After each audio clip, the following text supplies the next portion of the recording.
Salut Annex, salut à tous. Dis-moi, as-tu déjà eu cette sensation d'être comme un hamster dans sa roue?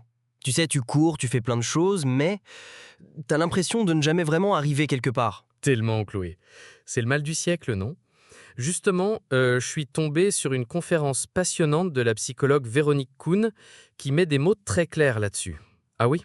Oui, elle parle de 3 modes qui gouvernent nos vies. Avoir, faire et être. D'accord. Et selon elle, notre déséquilibre vient du fait qu'on a tout misé sur les 2 premiers. Développe un peu. Le mode avoir, je vois bien. Hmm, C'est la carotte qu'on nous agite en permanence, tu sais, avoir une belle carrière, une belle maison, le partenaire idéal. c'est ça, La société nous conditionne à croire que le bonheur est une sorte d'objet à acquérir. exactement. Et le mode faire, c'est le moteur pour atteindre cet avoir.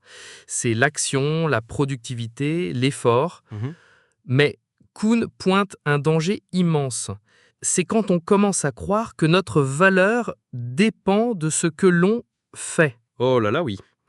On entre alors dans une logique binaire de réussite ou d'échec. Et c'est une source d'anxiété terrible. Oui, je vois. Si tu rates un projet, ce n'est pas juste le projet qui a raté, c'est toi qui te sens nul. C'est épuisant rien que d'y penser. On perd de vue l'essentiel. Alors, quel est l'antidote? Le fameux mode être? C'est l'antidote, oui. Et c'est un changement complet de paradigme. Ok, Le mode être, ce n'est pas chercher un résultat à l'extérieur, c'est se tourner vers l'intérieur. d'accord. C'est la contemplation, la connexion à ses sensations, à ses émotions. Mhm. C'est comme elle le dit, goûter la saveur de l'existence elle-même. J'aime beaucoup cette idée de saveur. Elle donne une analogie formidable avec 2 poèmes. Ah oui? Le premier, c'est un poète occidental qui cueille une fleur, racine comprise, pour l'analyser, la posséder intellectuellement. Ok, je vois. C'est le mode faire pour avoir la connaissance, tu vois. Et le second, un haïku japonais de Basho qui dit simplement « En regardant attentivement, je vois la Nazuna qui fleurit près de la haie. » Point. Il n'y a rien à faire, rien à prendre, juste la contemplation. Waouh. C'est toute la différence entre l'agitation et la présence. C'est lumineux. Et ce qui est fascinant, c'est de voir comment ces modes se manifestent partout.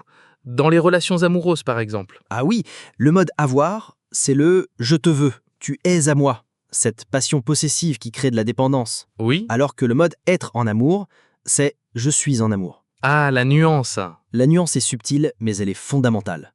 C'est un état, pas une conquête. Mais alors, est-ce qu'il faut rejeter complètement l'action et l'ambition, devenir des ermites contemplatifs? Non, et c'est là toute la finesse de sa pensée. Ah. Elle prévient que l'excès de être est aussi un piège. Ah. On peut devenir passif, déconnecté, se perdre dans ses rêveries et ne plus s'incarner dans la matière. Je vois. Le but n'est pas de choisir un camp, mais d'apprendre à circuler, à danser entre les 3. Mhm. C'est ça, l'art de la complétude. Donc si je comprends bien, il s'agit d'apprendre à faire sans que notre identité soit en jeu, en y trouvant du plaisir, Oui, et d'avoir avec gratitude, mais en acceptant profondément l'impermanence de toute chose. exactement.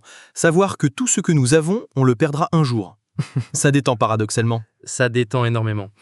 Ça enlève la pression. Et surtout, il s'agit de cultiver activement des moments de être. Comment? Dans la conférence, un homme témoigne. Pendant des années, il faisait son trajet quotidien en voiture en mode euh, pilote automatique, classique. Et un jour, il s'est réveillé. Waouh! Il a ouvert les yeux et il a vu la beauté du paysage, des détails qu'il n'avait jamais remarqués. Il est passé, l'espace d'un instant, du mode faire, au mode être. Ce sont ces moments de grâce qui réenchantent le quotidien. Et la pleine conscience dont on parle beaucoup, c'est une voie royale pour ça. Ah oui, c'est vrai. Manger en étant vraiment présent au goût, marcher en sentant le contact des pieds sur le sol. Oui, C'est inviter l'être au cœur même du faire. c'est un peu comme apprendre une nouvelle langue intérieure en fait. Oui, c'est ça. Au début, c'est difficile, surtout si on a une personnalité très portée sur l'action, sur le avoir.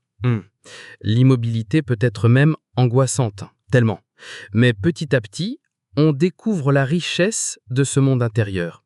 Et on se rend compte que le véritable équilibre n'est pas un état statique, mais c'est une fluidité. Voilà. Une capacité à foncer quand il le faut et à s'arrêter pour contempler une fleur quand le cœur nous en dit. C'est un très beau résumé. c'est retrouver une liberté intérieure face aux injonctions de la société et à nos propres conditionnements. Alors, pour tous ceux qui nous écoutent, voici une question qu'on aimerait vous poser pour finir. Prenez un instant pour regarder votre semaine passée. Combien de temps avez-vous passé en mode faire, à courir et à produire? Combien en mode avoir, à désirer ou à gérer vos possessions? Et combien de temps avez-vous réellement consacré au mode être, à simplement savourer le fait d'exister, sans autre but que celui-là? La réponse pourrait être surprenante.